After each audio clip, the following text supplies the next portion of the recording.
name is Navjot and I am studying standard 8.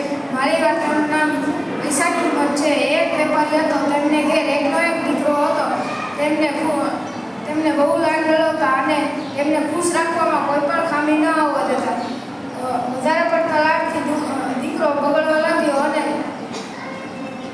દીકરાને ખબર ન પડતી કે પૈસાનો બગાડ કરવો ન જોઈએ એવી તેને ખબર ન પડતી.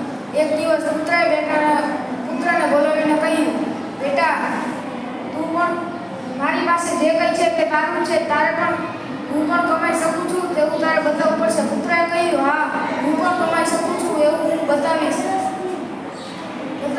અને દીકરો બીજે દિવસે કામની શોધમાં નીકળ્યો અને તેમને એક ગોડાઉનમાંથી ગાડીમાં અનાજની ગુણો લાદીને બીજા ગોડાઉનમાં અનાજની ગુણો ઉતારવાનું હતું.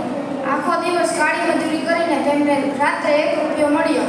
આ રૂપિયો ઘેર જઈને પિતાજીને આપ્યો. પિતાએ તેના ઘરની પાછળ વાળામાં એક કૂવો હતો. તેમને શાંતિપૂર્વક તે રૂપિયો કૂવામાં નાખી દીધો અને પુત્રને ખૂબ લાગી આવ્યું. થોડા દિવસ આમ જ ચાલ્યું. પુત્ર અકળાઈને બોલ્યો, પિતાજી, મારી કાળી મજૂરીનો રૂપિયો તમે કેમ કૂવામાં નાખી દો છો? પછી પિતાજીએ કહ્યું, જ્યારે તું મારો રૂપિયો ગમે તેમ વેડફી નાખતો હતો ત્યારે મને કેવું લાગતું હશે? પછી પુત્રએ પોતાના કાન પકડીને કહ્યું, સોરી પિતાજી, હવે હું આવું નહીં કરું. આ ઉપરથી શીખવા મળે છે કે ખોટા પૈસાનો ઉપયોગ કરવો જોઈએ નહીં. Thank you.